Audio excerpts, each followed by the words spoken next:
friends, welcome back to Belle's Library. I'm Heather, and today we are going to be talking about my April wrap-up of the whole bunch of books that I read this month. I am actually really excited because I read a ton this month, and I was really hoping to read 15 books at the beginning of this month. I was like, okay, these are the books I really wanted to get to for my TBR game, as well as just books I wanted to read and things that came up on my holds online, and just like all the stuff. I was behind on some NetGalley arcs I was really wanting to catch up on.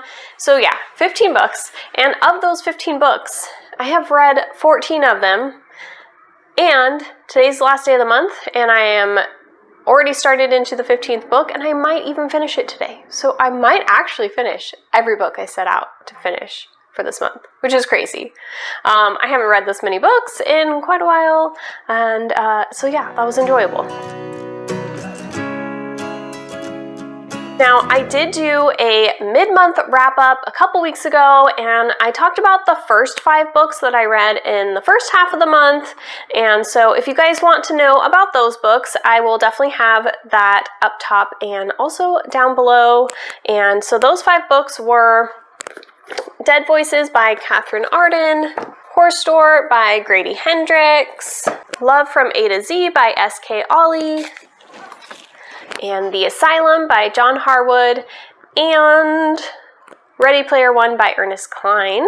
I also did a reading vlog this month. I just was in the mood to read some books as well as just vlog a little bit of some daily life stuff, and so I ended up reading Love from A to Z and The Asylum in that, and I will also put that up top and down below if you guys want to check that video out. So basically, this wrap-up is going to be the next 9 books that I finished this month, and also I'll run through the stats for the entire month on all the books that I read as well. Before we jump into all of that good stuff, though, I did want to announce that I'm going to be doing a little bit of some changes on my channel here. I'm still going to have wrap-ups and my Belle's Bookland TBR game and some fun book tags and book recommendation videos and that kind of thing, but I also want to include some more reading vlogs into my channel, and so I'm going to try to have a few of those coming out every month, up to maybe even once a week having them out. And I want to explore more about my reading and what I like and maybe what I don't like, and different genres or certain topics or something that I haven't read a lot of, or maybe I have and I'm still not sure how I'm feeling about it. I just want to explore that a little bit more, and I want to take you guys along on that journey and just vlog those. So you'll be seeing a little bit more of that, and I will talk a little bit more about that in one of my videos coming this week. Regardless, I definitely would love it if you guys would go ahead and click subscribe so you can stick around and see what's coming up soon on my channel, and we can hang out and talk some more books. Okay, so now it's time for you guys to buckle up because I feel like this wrap-up is going to be massively long. I have 9 books to talk about, as well as my stats, and there are some really good books that I want to talk to you guys about, and I think you should stick around through the whole thing because you won't want to miss out. But let's go ahead and jump into my stats for the month. So as I said, I did read 14 books so far this month. That may end up going up to 15, but these stats are just going to include those 14 for now. And that's 4,762 pages that I've read. Within that, I had 5 that were adult and 8 YA and 1 middle grade book. I had 4 5 stars, 6 4 stars, 2 3 stars, 1 2-star, and 1 DNF. And I actually read more ebooks than I have in a while, so I had 4 ebooks that I read. I'm guessing that's probably from the NetGalley arcs that I was reading.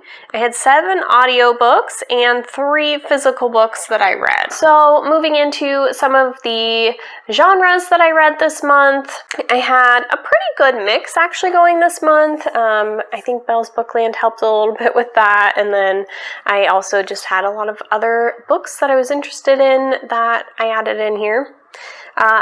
I mainly read horror, so I actually had 5 horror books, 2 science fiction, 2 fantasy, 4 contemporaries, and 1 thriller book.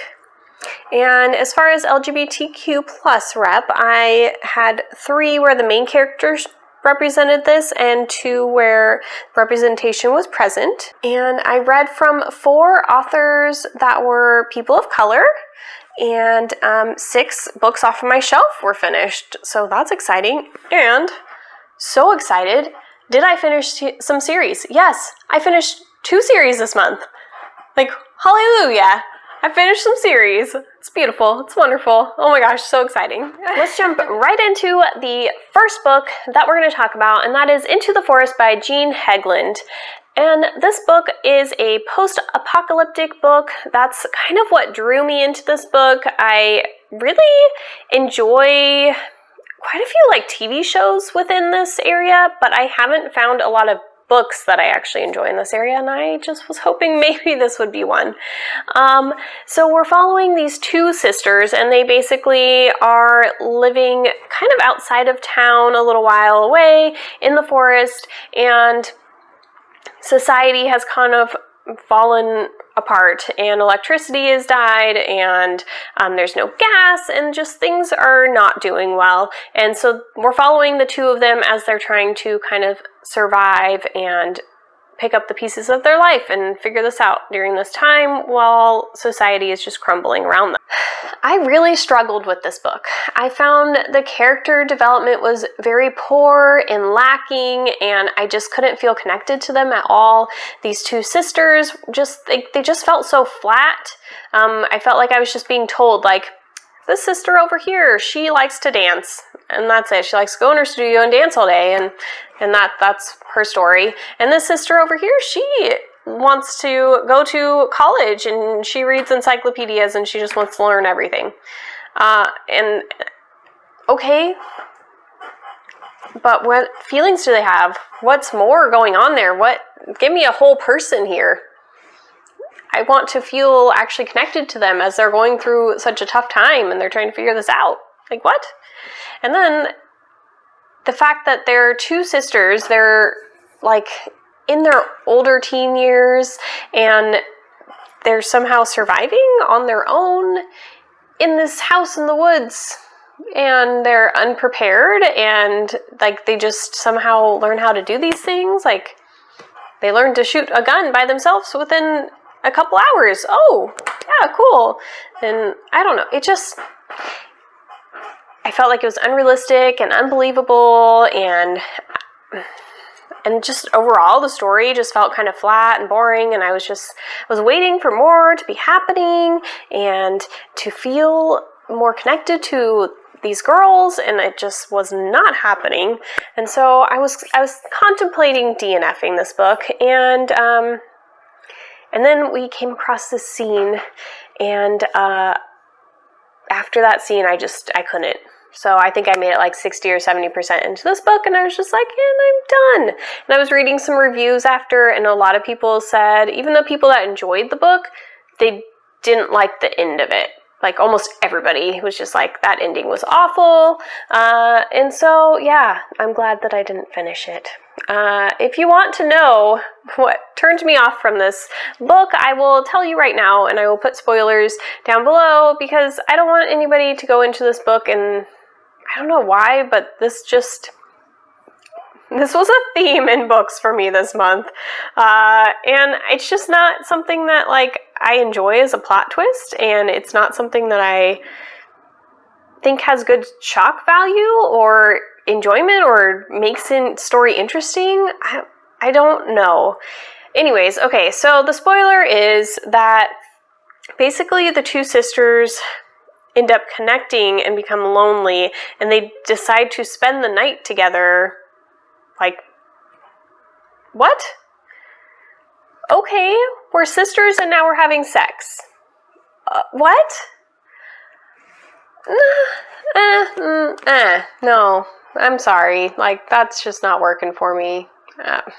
Anyways, so I did DNF that book. That one was not for me at all. So let's go to a book that I actually did enjoy, and that is Foundryside by Robert Jackson Bennett.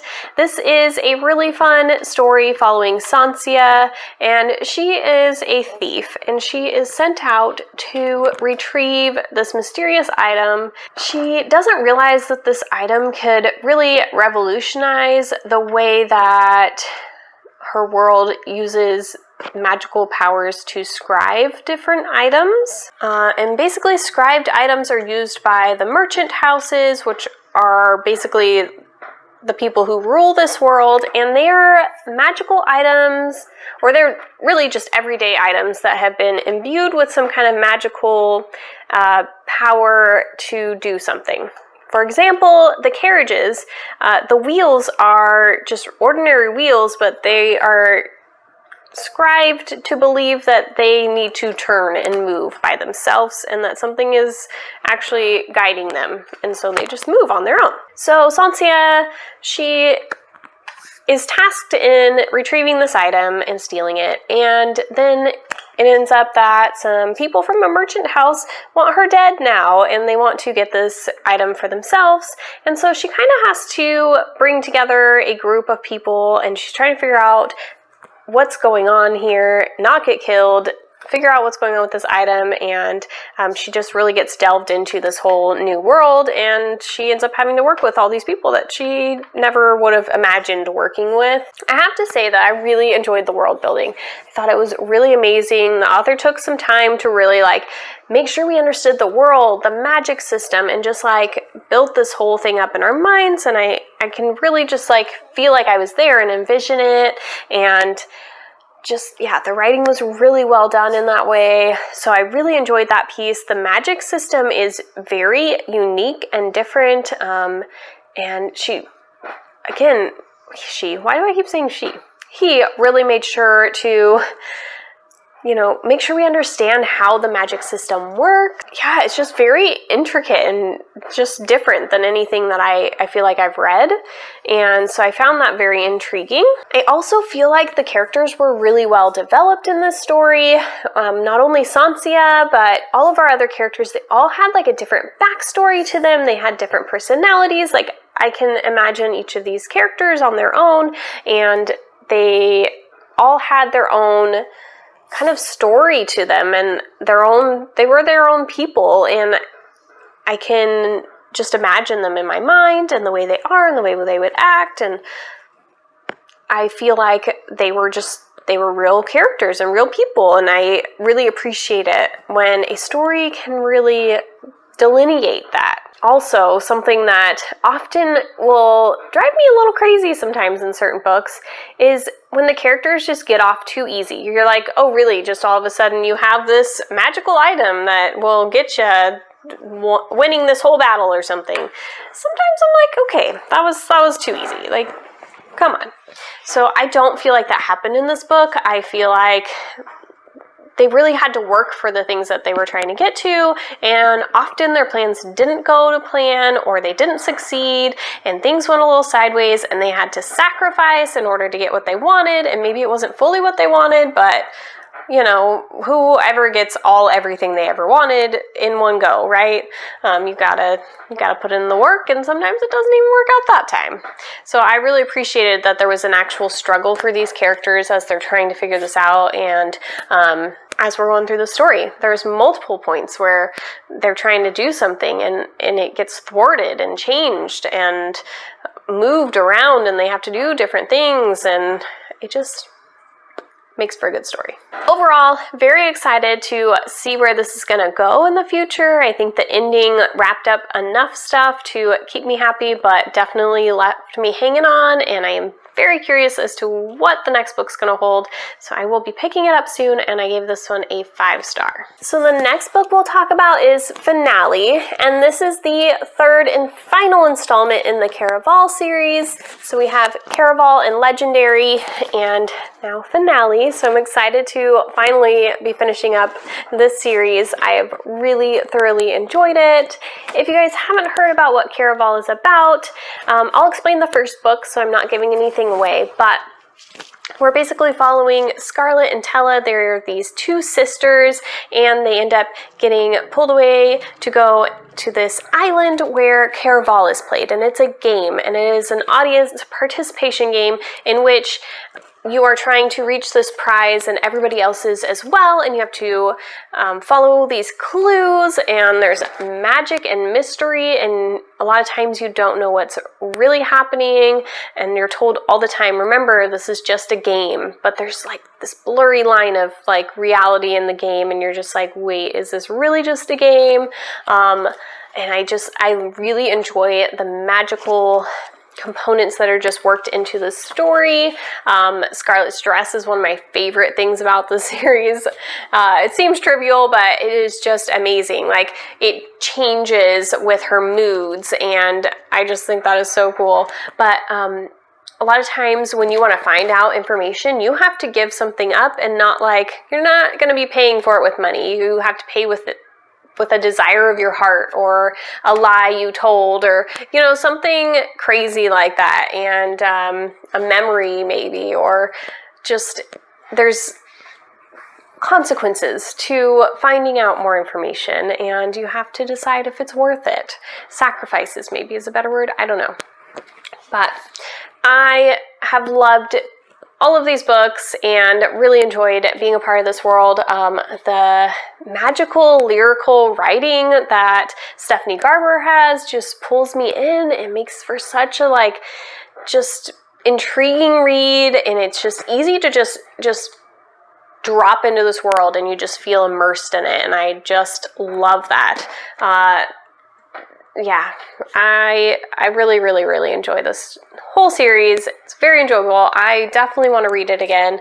In this book, we definitely are still following Scarlett and Tella, and Legend and Julian are all still major players in here, but we do have some fun new characters thrown in to kind of spice things up and change it up a little bit as well.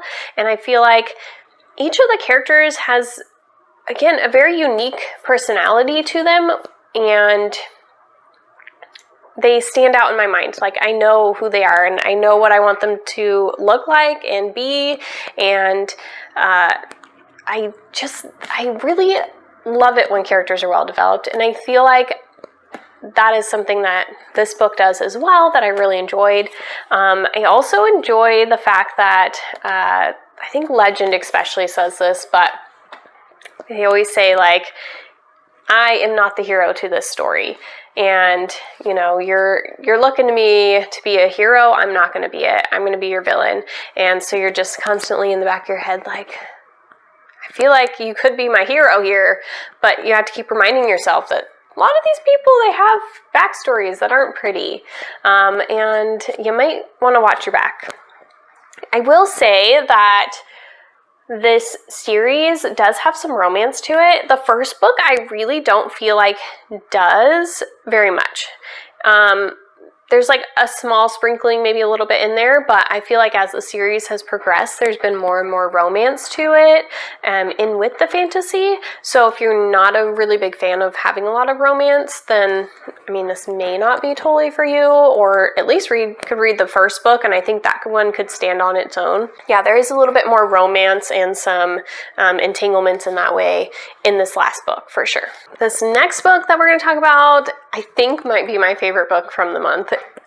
Oh my gosh, I loved this book so much. After I finished it, I was just like, wow, that was an incredible book, and I need to buy it. So I haven't bought it yet, but it's like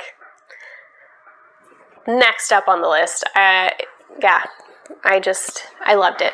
So that's going to be Slay by Brittney Morris. Obviously, this is going to be a 5-star, so we're just going to say that right now.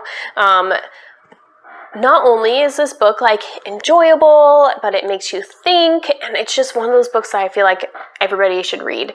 It has such a great message and story, and it's so easy to understand the way she's explaining it to you, and she has such good, I don't want to say metaphors, because she's very direct in a lot of the ways that she's telling you to try to help you understand some of the Black community and some of the racial divide that is happening right now in our country. but at the same time, like, she uses, what is the word I'm trying to think of? She uses these analogies that really help you step into the shoes of these different characters and different people and just think about it from their point of view, and it is just amazing. But then you also get this great story, and so it's also entertaining and engaging and enjoyable, like, as an actual story as well. And it did so much for me. I just loved it. Just know that it is an amazing read, and you need to read it so you can understand what I am talking about.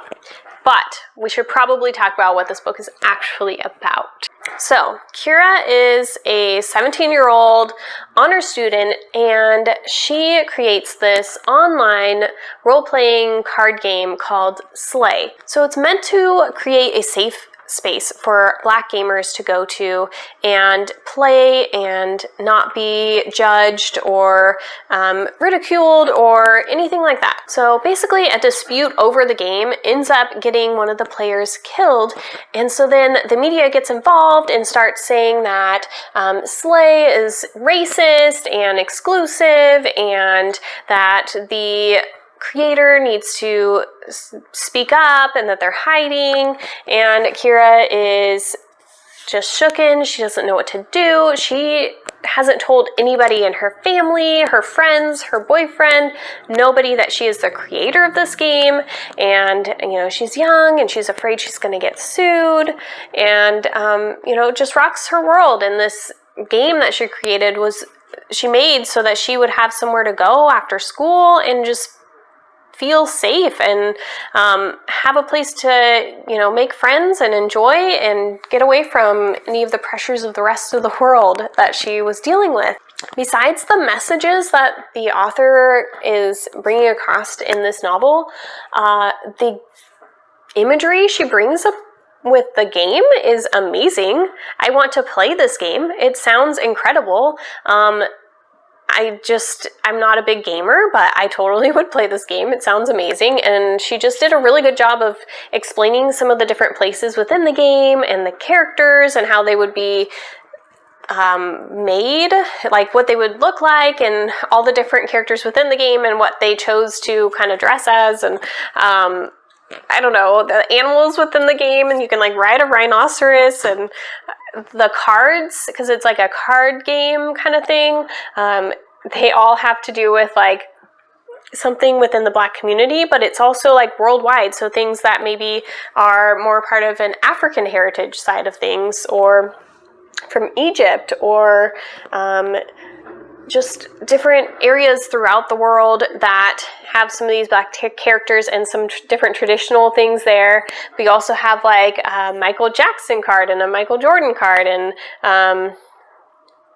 just, I don't know, it was very fun to learn about some of these different cards and how you would use them to play, and yeah, it was very intriguing, and I really enjoyed that piece of it. But then we also had this more contemporary side of things, and we're following some of Kira with her interactions with her sister and her parents and her boyfriend and her friends, and each of the characters like had their own perspective and ideas to bring to different thoughts and conversations, and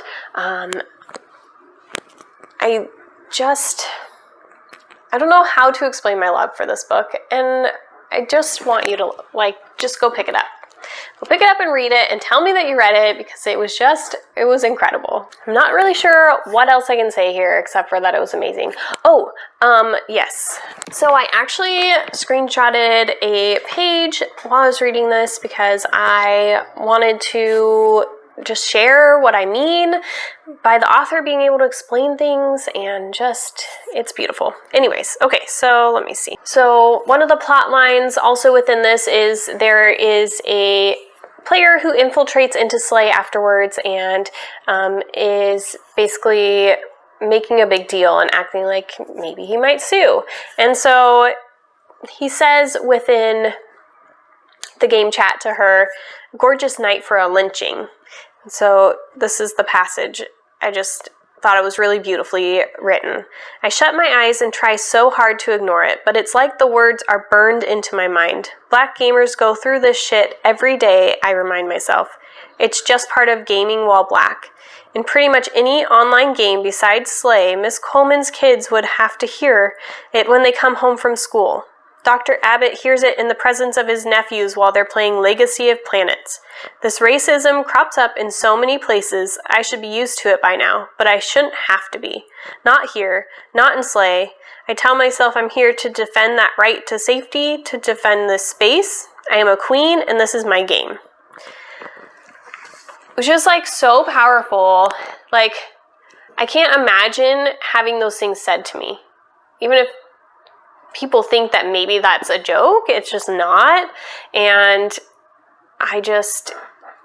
why should she have to get used to that? Saying like, oh yeah, I should be used to it, but should I have to be? No. You should never have to get used to that. You should never have to deal with that and feel like you need to be used to it. Powerful. That's a word right there. This book is very powerful. Okay, let's move into something, I don't want to say a little lighter, but in certain ways it is. We're going to talk about The Lost Village by Camilla Sten. So this was one of my NetGalley arcs that I read this month. It came out in March.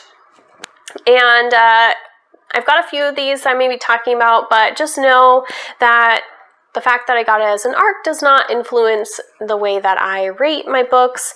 I'm still rating them and talking about them honestly and truthfully. So basically, Alice is obsessed with this old mining town where back in 1959, all 900 of its residents just went missing all of a sudden. Just within a day, they just all disappeared.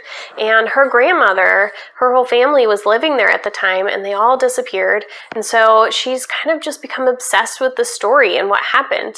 So she gathers this documentary film team together, and they all are going to go there and see if they can find anything out about this whole town and stay there and get some filming in. And upon arrival, things start to happen that are kind of mysterious, and they become afraid that maybe they're not alone there. So yeah, I mean, this was right up my alley. I love haunted stories, haunted houses, haunted mining towns, haunted buildings, I don't know, just haunting stuff. That is definitely right up my alley. So I really was excited for this book, and I would say that it really was really fun. I definitely enjoyed this book quite a bit. I ended up giving it 4 stars. I feel like I went through it pretty quickly. The story was just fun. You're following 2 different timelines. You are following back in the day, right before the disappearance and leading up to the disappearance, and we're hearing from Alice's grandma's mom, so her great-grandmother, and her experience there, and a little bit from also Alice's grandma's sister. It's less confusing in the book, but then we also are following present day and Alice and the documentary team as they are kind of exploring this town and checking it out and seeing, you know, what they can find and checking out these different places that Alice has heard about from her grandma. And, you know, then things just start getting a little weird and suspicious and freaky. And I will say that there were a couple moments where my heart was kind of beating, and I was like, oh, this is getting a little creepy and scary. So I definitely had some of those moments, which I really enjoyed. I don't think that this ending was like anything super convoluted or crazy, but I'm kind of okay with that. I don't know, sometimes if my brain's hurting too hard from all the twists and turns at the end of the book, it ends up like being too much for me. So this ending worked for me. Like, I enjoyed it. I think that one of the things that I really enjoy about a horror book, or even a horror TV, or not TV show, but a horror movie, is that idea of, I want to have some scary moments going on in here. I want it to be creepy, but I also like to have an actual storyline. And I feel like this book had that. It had a horror, creepy feel going on, but then we also had an actual story going on to the story of this town and what happened here, and also to the documentary team and everything. So yeah, I overall very much enjoyed this story, and this one actually was released in the United States last month. I did realize this as I was reading it. It was originally released in 2019 in Sweden. I did say that I read a lot of horror this month, so we're going to move into another horror novel, and this was also the second series that I finished. So last year, I think around this time, it was like March or April, I read Dressed in Blood by Kendare Blake, and so this month I finished up that series with Girl of Nightmares, also by Kendare Blake. I will give you a brief synopsis of Dressed in Blood, actually, because I don't want to give anything away, but basically we're following Cass, and he is kind of like a ghost hunter. Basically, think of Supernatural, the TV show, and how they go around to different towns after they hear about like a ghost or some kind of being that seems to be killing and attacking people, and things are like there's something creepy and weird going on, and they go in and they kill said being. Well, that's what Cass does, and he's like 16 years old, and he took over after his father was murdered by a ghost, and so he's going after Dressed in Blood because she's, for some reason, becoming more active and killing more people.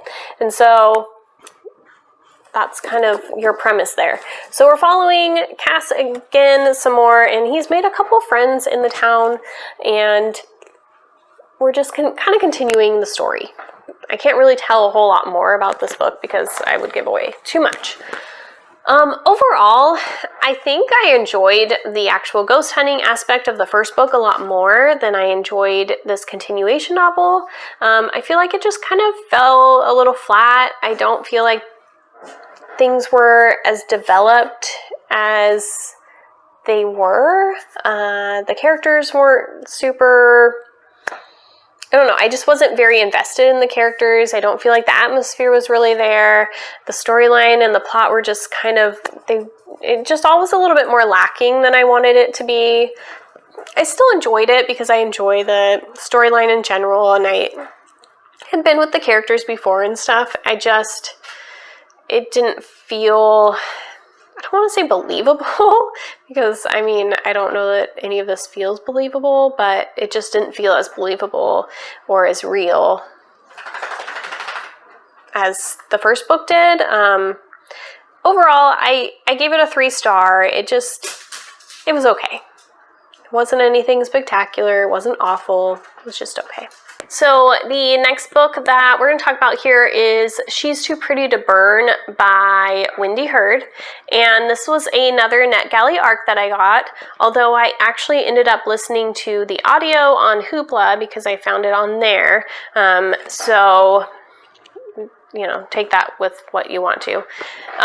Anyways, this is a YA thriller, and it was really just a fun, fast-paced, enjoyable read. I feel like I flew through this book very quickly, and I was pretty intrigued, and I enjoyed the overall story.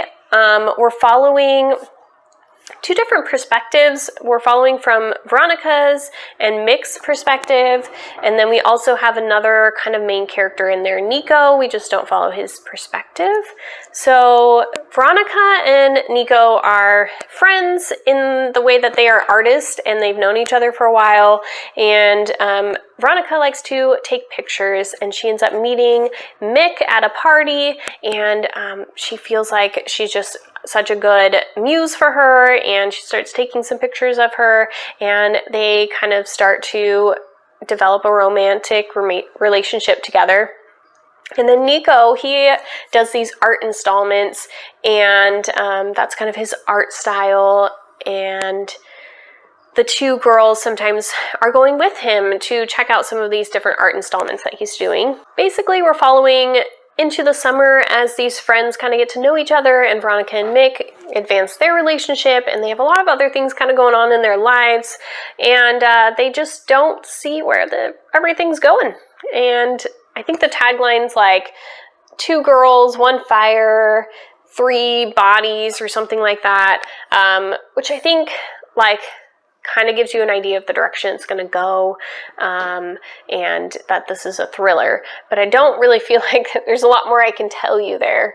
Otherwise, I'm going to be giving stuff away. But I will say that the characters in here are definitely flawed. They are young and they make bad decisions and they think in the wrong way, and also in a lot of ways they are desperate in different ways, and their desperation makes them make different choices, and there's a lot of like lies and deception that you are kind of seeing, but each of the characters isn't seeing in between each other, which just makes it, you know, that it builds that atmosphere and kind of makes that thriller really feeling going through the book. So overall, I really enjoyed, like I said, just reading through this book. I felt like it was fast-paced, interesting, entertaining. The ending, at the very end especially, I was like, oh, really? So I enjoyed that little piece of it, and it just kind of added a little something extra into the end there. I won't say, but I will say that I ended up giving this one a 4-star. I don't think it was anything like super different and revolutionary and amazing, but it was still a really fun ride and a really fun story. And there was a couple things that were a little bit unique to this book that I haven't seen in other stories, so there was one audible gasp. There was one moment where I audibly was just like, ah! So yeah, I enjoyed it overall. So 4 stars on that one for me. Okay, so we're gonna go into another NetGalley arc that I had, and that is Body of Stars by Laura Maylene Walters. For some reason, oh my gosh, I always like stutter over that. Anyways, this book, basically, we have Celeste, and in her world, freckles and moles on a woman's body tell the future. And then we have Miles, who is her older brother, and he's a skilled interpreter, and they're both kind of waiting for her to go through her changing period in which she kind of comes into her adult markings, and they can see the future of not only her, but also it can include some of the future of her family members as well. So they both are kind of keeping their own secrets, and these secrets kind of end up colliding and taking this sharp turn. There's definitely kind of a deeper message in the story, so I wanted to kind of read this small tagline to you guys because I feel like it kind of helps explain it a little bit more than maybe I could. So it says, a piercing indictment of rape culture, a read about what happens when women are objectified and stripped of choice, and what happens when they fight back. So overall, this story I kind of struggled with. It was kind of slow, and I was honestly thinking about DNFing a few times, and I really wanted to like the story and what the author was trying to say. I could see like what she was trying to write about and talk about, and I wanted to enjoy it because this is such a big topic to talk about, and it's important, and I don't know, but it's also a very hard topic to talk about, and I think that it has to be done in a certain way, and I don't think this book did it as well as other books have done it. So yeah, the first like 3/4 of the book I kind of was just going along with. I will say the last quarter I enjoyed. I feel like it picked up pace, but also just kind of changed directions, I feel like, and it made me feel more inspired and hopeful. Not that this book needed to make me feel happy and positive and hopeful, but just like it also wasn't making me feel that drive to do anything about it in a way. Like it just wasn't hitting the mark. It was not getting me the emotions that this topic should have been getting out of me. I wasn't feeling connected to the characters, the story, the what she was trying to say out of everything, and it it wasn't working for me. I wasn't enjoying the actual storyline. I felt like she was repeating some stuff over and over, and I just was like, okay, yes, we know that she is hiding this from Miles. You've said it 100 times now. I don't need to hear it again that she's feeling guilty about it still. Like, I know. And so that was kind of like, can we move on from this? I felt like we were saying the same things over and over. And I was like, okay, next thing, like, let's get moving here. I do think that some people may enjoy this book. I don't think it was a bad book in any way. I think it just wasn't right for me, and it didn't quite hit me in the right spots and didn't quite make me connect, but I think it could with others. And reading through some of the reviews, there's quite a few 4-star reviews that did feel that way. So I think that this book just may not have spoken to me, and so I did give this one a 3-star overall. Like I said, in that last quarter, I actually really did enjoy that piece of the story, and that felt inspiring and powerful and motivating and just emotional. We'll say that. All right, and the last book that we're going to talk about is The Weight of the Stars by Ancrum. This book, we are following Ryan and Alexandria, and Ryan she dreams about being an astronaut, but she lives in a trailer park and on the wrong side of the tracks and doesn't think that that dream will ever come true for her. And then we have Alexandria, who is new to town, and her mom was a volunteer astronaut on this space mission that was a one-way trip across the solar system. So she never knew her mom.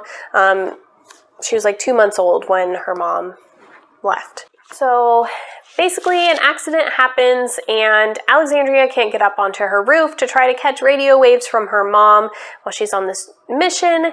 And so Ryan, due to certain circumstances, ends up being the one that helps her get up on the roof, and they kind of start building a friendship up there, and then maybe a little bit more. I have to say, the characters in this book are really the shining stars of this book.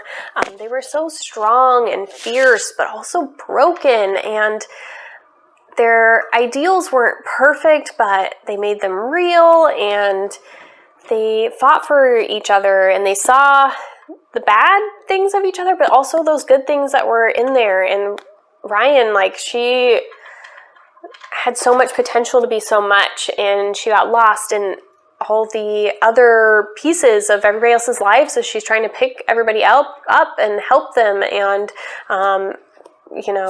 she's got some rough circumstances that she's trying to deal with.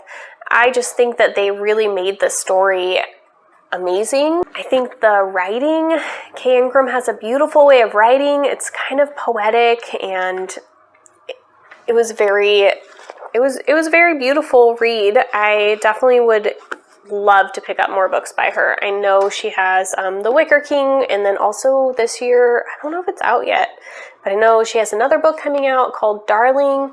I definitely would be very interested in reading those. There's a really great friend group in this book that is just kind of this mishmash of different people. Overall, I definitely really enjoyed this book, but I literally just finished it a couple hours ago this morning, and I think I'm still processing it, and so I don't have the fully formed thoughts yet. And I think this is a book that, as I think about it over days and months, it's gonna grow on me, and I'm gonna think about it more, and I'm gonna be like, yeah, I get it, but I think it just hasn't fully sank in yet, so the thoughts aren't fully here. But I definitely would recommend this book. I think it was really a beautiful story and very character driven. If you enjoy a character driven story, this is great.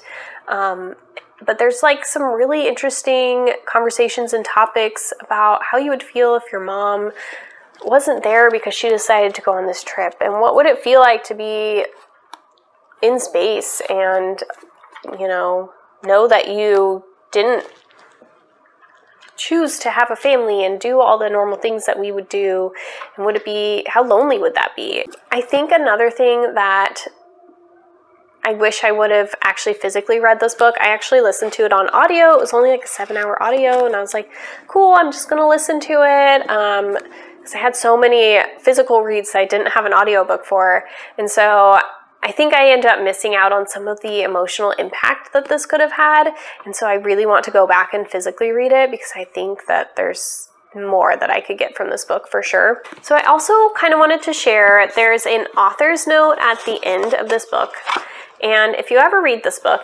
read the author's note at the end because I think it is a really well-crafted one that actually talks about the book and kind of talks to the reader, and it's beautiful. I'm just gonna read this little snippet here. It's the end of this little letter to the reader, but she was just talking about all the different characters, and she says, "Please look at them and know that you too can seize your failure by the neck and look it in the eyes. Know that you can gaze at the you that was and say, 'I love you. You can be more than this.' Know that you can step forward even when everything in you is screaming to keep looking back. You are evolving and growing. You deserve to. Love, Kayla." So just know your worth, know that you deserve it, know that you can keep going forward and you don't have to be pulled back, and that you can do it and love yourself. And I think I'm going to love this book the more I sit on it, and I haven't let it really sink in and just, there's a slow build romance happening in here. I think me and this book are going to have a slow build romance happening. All right, so there's the 9 other books that I finished this month, and if I do end up finishing my next book today that I was talking about, I will include it in my mid-month wrap-up in May. So if you haven't subscribed by now, click that button, say hey below, and you guys will be seeing more of me very soon.